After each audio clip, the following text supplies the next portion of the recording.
Hello everyone, in this video we will discuss about organic chemistry for class 10.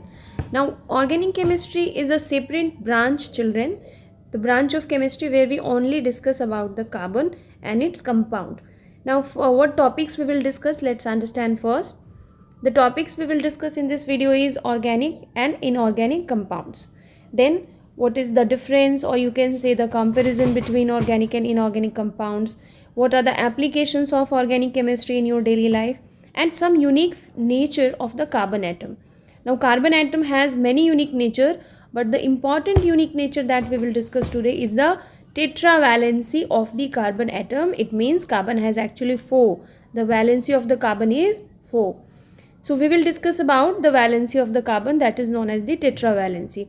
Then catenation. Catenation is a self-linking process, like whenever carbon join with the other atoms, then it always form a chain, a straight chain or a cyclic chain. So all these things we will understand in catenation. And the last one we will understand the property of the isomerism. So let's start. First thing we will understand organic compounds. It's very simple to understand. Organic compounds are the compounds of carbon excluding the oxides of carbon, metallic carbonate and related compound. Means whatever compounds that are related to the metallic carbonate, that we will not understand organic compound.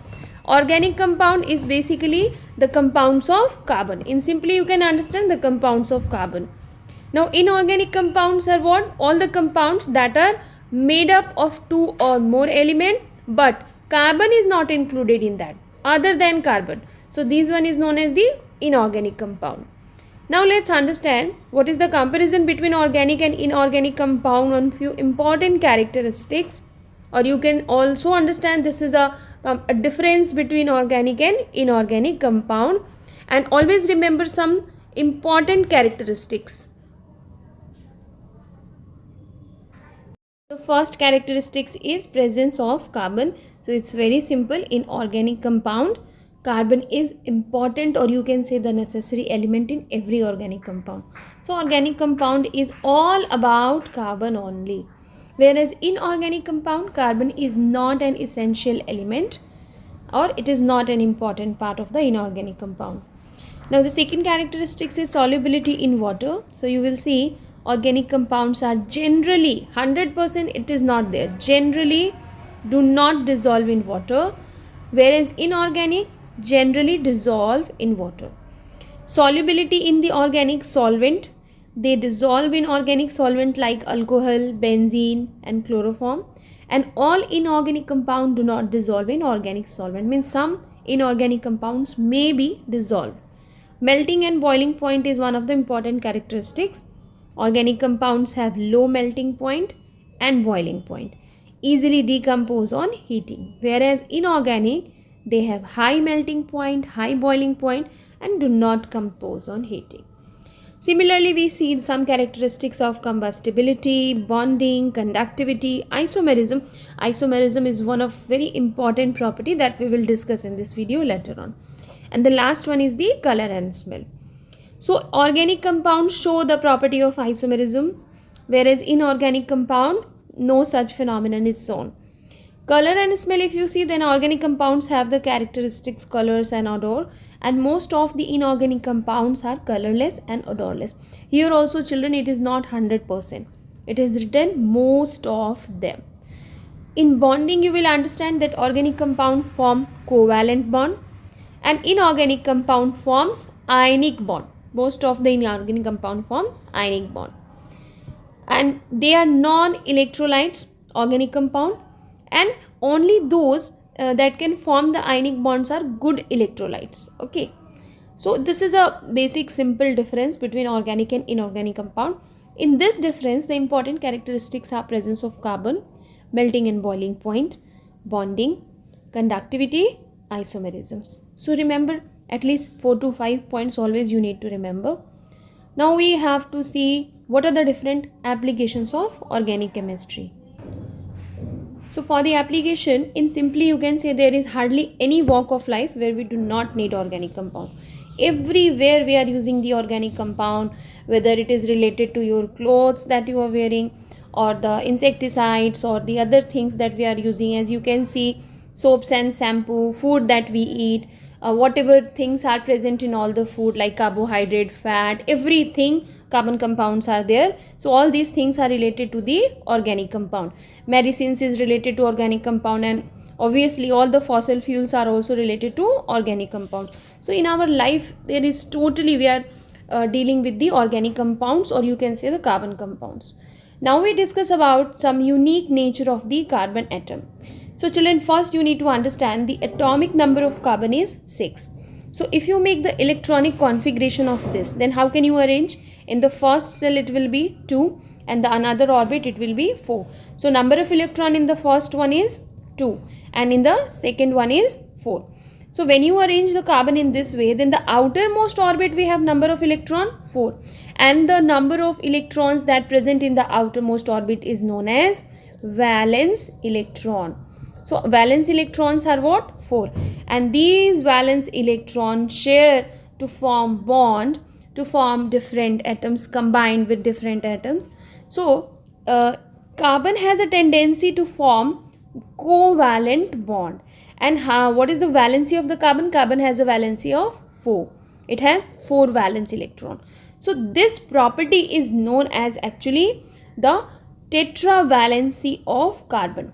Tetravalency of the carbon.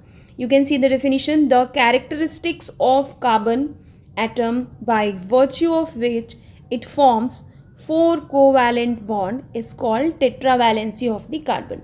Now you have to understand how it forms the tetravalency, or how it forms with the other atoms, how it combines. So see, carbon is in a central position. Now carbon has obviously 4 electrons in the outermost orbit. So all the 4 electrons of carbon we will situate it. Now suppose if carbon want to add with another atom, then carbon also want to complete the octet, mean carbon also wants 8 electrons. So obviously carbon share this electron with the other ones, okay, so that carbon will also acquire 8 electrons in the outermost orbit.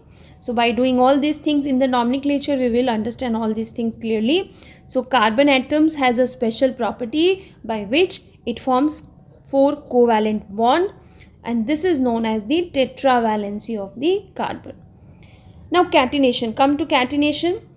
Catenation means a unique property of self-linking to form a very long chain, simply. So carbon has a very unique feature by which it link together, self-linking property, to form very long chains, and this property is known as catenation. Now this chain, we have 3 kinds of chain, children: straight chain, branched chain, and cyclic chain. The chain will be long, but it can be straight format also, in a branch way also, or in a cyclic way also. Now what is straight, branched, and cyclic? See the diagram. Now suppose a straight chain. This is a straight chain example. Now other atoms will be joined here to complete the valency, satisfy the valency. How many carbons are there? 4. So 4 carbon atoms joining with the other elements, and it forms a straight chain. If it will be a branched chain, then you can see this one is the diagram of the branched chain. Now in the branched chain, what you observe, that few carbon atoms are joined upside, one is joined as down also. So it is not only straight, it is joined another way also. So this kind of chain is known as the branched chain. Another one is cyclic or closed chain. So in cyclic or closed chain, we will observe this kind of diagram, either in this way or in this format. So 3 kinds of chain we will observe. One is what? Straight, a straight chain compound. Another one is a branched chain compound, and another one is cyclic or closed chain compound. Now the last feature, last property is isomerism. Isomerism is basically the property that have multiple compounds with same chemical formula. Means the chemical formula of the compound is same, but the structure is different. They have a different structure because of the bond arrangement. So this is known as isomerisms, and the compounds are known as isomers. The compound that follow all these things, that are known as isomers. So isomerism is what property? It is the property of having multiple compounds with same chemical formula but different arrangement of atoms, or you can say a different structural formula. So bond arrangement will be different, but chemical formula will be same. Now this one will be more clear when we discuss in nomenclature. So many formulas are there that are isomers that show this property. Here only you need to understand a one common example, the formula C6H12O6. It is same formula for glucose and fructose, but when you see the structure, glucose structure is different and fructose structure is different.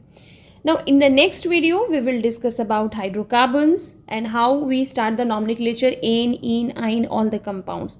I hope you people understand this. Thank you for watching.